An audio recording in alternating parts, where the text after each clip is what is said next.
I think my first opera memory is of being in my grandmother's basement on a Saturday when she and her sister were doing all the cooking for the family on Sunday, like they did every week.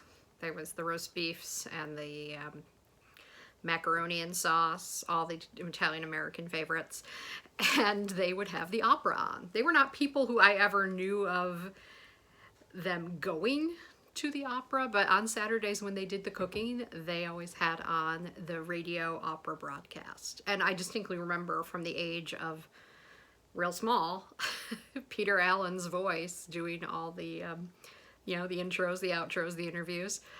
I remember his voice from like being a kid. So that was like the first intro to opera. It just kind of was there while the cooking was going on. And just about at the same time, we got a music teacher in our school, and she played the Moldau for us by Smetana and described how music could be visual. And as a kid who was always drawing and painting, the idea that music could also be visual and tell a story was just blew my mind. So that was like a pivotal moment in my music education, which was always quite limited. So during the rest of my educational journey, high school, college, it was more of a visual art focus, learning painting and drawing and all the techniques for illustration and design. And it was more of an opera tourist where I would pop in and out of listening to it on Saturdays. And I was always fascinated by the opera quiz because generally I didn't understand what was going on with the opera. I was just kind of listening for the hit song. And the quiz, in its own way, was very educational. So I loved to hear what the answers were. They always phrase them very interesting ways, and then to hear the answers. That was kind of how I learned a little bit about opera as I was going along. One of the things I loved learning about and continued to read up on even after college was mythology. And in that journey, I came across Wagner's Ring. And in reading the general synopses of the Ring, and knowing Nordic mythology, I'm like, this is all wrong. Who is this guy? And why does he think he can just get away with doing it all wrong? But I became fascinated by it and started to listen to the music and figure out how it all pieced together. And as you know, with the Ring, there's a lot to piece together.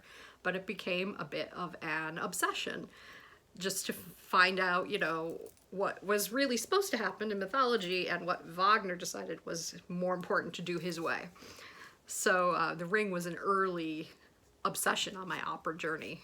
I found a book of Wagner librettos for 25 cents at the hardcover book at the library sale, and that like really put me on the path to learning more about opera. So after spending so many years as what they call an opera tourist, just listening in for the hit song on Saturdays, I really got it in my head, sort of on a, mythical bucket list, that I wanted to go and see the opera in New York City once. So I could say when I was listening on Saturdays, hey, I was there once. That was the basic concept. And Andrew was always up for going on trips for the slightest reason. So it was our 15-year wedding anniversary, and I got him to do this trip to New York City to see Die Valkyrie. I picked it. He would have probably preferred more of an Italian fun opera. Die Valkyrie is pretty heavy for, first-time opera. But, with the whole mythology connection, it was really what I wanted to see. And it had some serious, it had James Morris, Deborah Voigt was Sieglinde. It was great. And it was freezing cold. I remember that distinctly. So we went. It was, it's kind of an all-day affair when you're going to a Wagner opera at the Met. And afterwards, you go to the gift shop. That's what you do. You go to the gift shop. And so when I got there, I was like, none of this stuff, and it was nice stuff, and it was expensive stuff. It was jewelry and beautiful opera coats and t-shirts that said the name of the opera company and, you know, that stuff. But it didn't have anything to do with the opera experience that I had had, or basically that anyone had had. Except, you know, unless you wanted to buy a CD or a DVD, there was nothing there that related to the opera you had experienced. So in the end, I just said I would make my own memento, because nothing there was really, it wasn't going to help me remember the moment of being there for my dream. I was thinking as I was in the opera shop after seeing Die Valkyrie that it would be so cool if there was a necklace or bracelet or something that included what they call Aurora Borealis beads, because I learned in mythology, 7th grade, that the Valkyries are associated with creating the Aurora Borealis. So I was thinking that would be cool. And Aurora Borealis beads are really beautiful. They are sort of a rainbow finish, catches the light, really magical. But that didn't exist. So this idea gestated in my mind for about a year. And there was going to be a snowstorm. We knew we were going to be kind of like housebound for a few days. So before the snowstorm hit, I went to the local bead shop. Now, bead shops are like candy stores with no calories. So I bought all kinds of items, and I was going to do the Aurora Borealis beads to represent the Valkyries. And then I was like, oh, it'd be nice if there was like maybe a different bead for Brunhilde, and then maybe we could put something in for Wotan. And before I was done, I had a bead for everything in Die Valkyrie. And I remember as the snow came down in my dining room, putting that first bracelet together. And I hadn't even finished it when I thought to myself, I mean, it was like a literal light bulb moment. And I thought to myself, this kind of bracelet could work for any opera at all. And I bet if I'm looking for something that represents the actual opera that I saw, that maybe other passionate opera fans would also appreciate some jewelry about the opera that they had experienced, so they could remember the moment of their opera magical evening. There was a point when I was still doing decorative painting, and I had the idea for opera bracelets, and I kind of wondered if I could swing doing both businesses at the same time.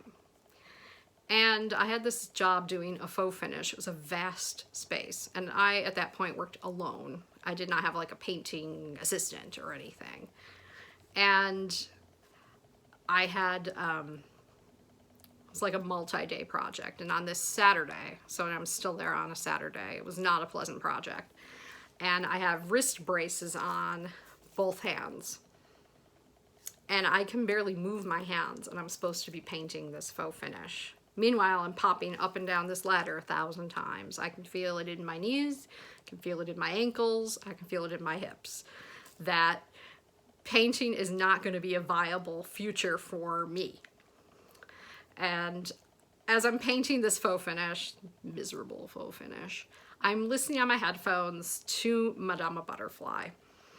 And Margaret Juntwaite was still doing the hosting, and she was describing all the beauty of that production. And during the course of listening to it for that whole afternoon, I realized that opera bracelets was not going to be optional. It was going to be what I had to do for my working life. I had to change. I wasn't going to be able to paint forever.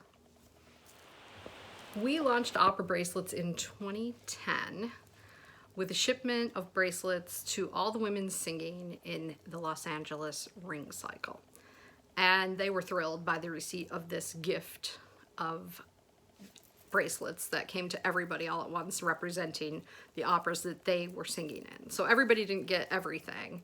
It was specifically targeted to what they were singing, because they were all doubled and tripled up as Rhine Maidens and Norns and Valkyries, and so we tailored it for each person to represent what they were singing.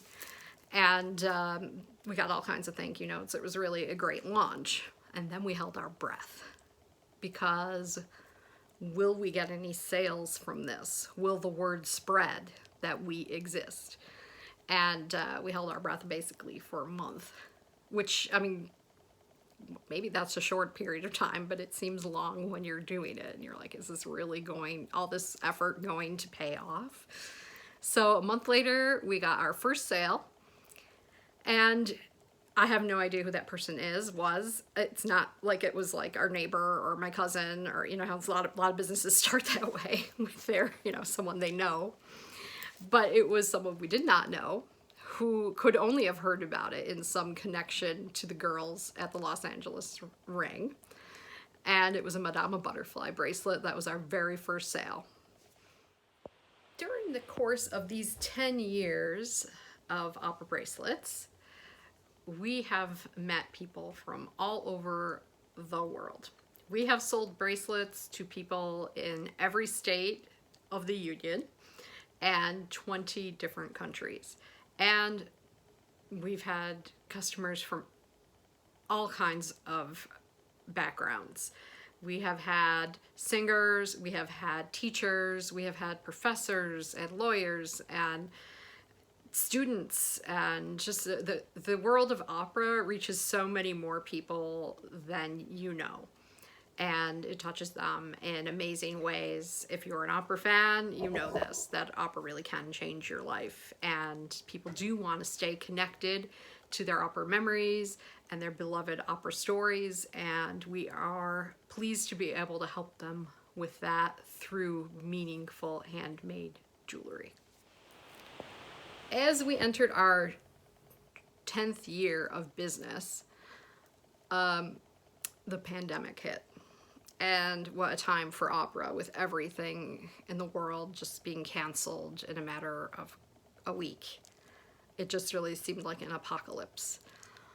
But opera companies all over the world embraced online streaming and online performance, and customers and audience members, they embraced the online world, which we were pleased to be able to offer them jewelry that helped them to stay connected to opera that they loved. In a time when it all seemed very precarious.